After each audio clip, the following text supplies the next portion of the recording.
Un parcours d'obstacles, finalement, moi je le considère comme une succession de crises ou de mini-crises qui s'enchaînent. Je m'appelle Laure Soulage. Moi, mon dada, c'est de faire grandir l'humain en révélant des potentiels au contact du vivant et de la nature. Un parcours d'obstacles, finalement, moi je le considère comme une succession de crises ou de mini-crises qui s'enchaînent.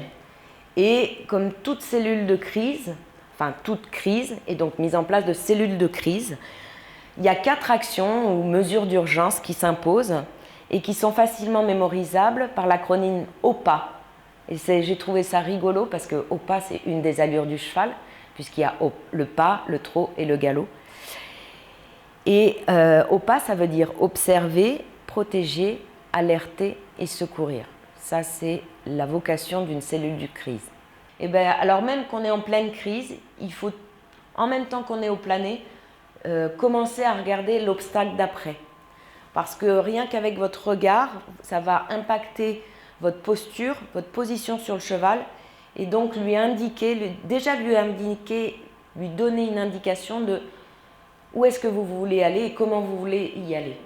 Donc l'importance du regard, même en pleine crise, garder de la lucidité, c'est hyper important.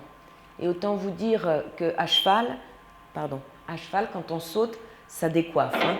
Et quand certaines épreuves de saut d'obstacles, qui s'appellent le hunter, combinent à la fois des franchissements d'obstacles et des contrats de foulée sur lesquels on doit arriver avec un pied déterminé. Et typiquement, si vous atterrissez avec votre cheval qui est un galop pied à gauche, mais que vous devez partir à droite, ça va être très très difficile. Donc il faut s'assurer d'être sur le bon pied. Alors c'est pas grave si vous atterrissez sur le mauvais pied, mais il faut être en capacité très très rapidement de remettre votre cheval sur le bon pied. Alors même que vous visualisez l'obstacle d'après, que vous remettez tout en ordre.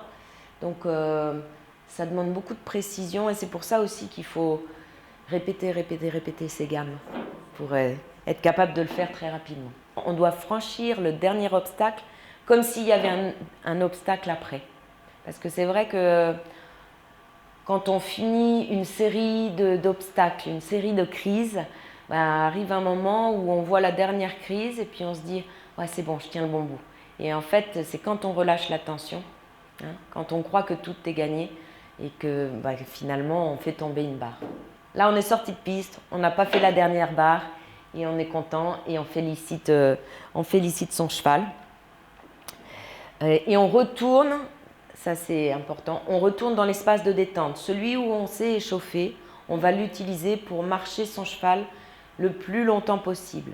C'est très très important de ne pas oublier de s'autoriser à récupérer une fois qu'on a été dans le rouge pendant un certain temps, sur des dossiers lourds qui ont requis beaucoup d'attention, beaucoup de ressources. Voilà,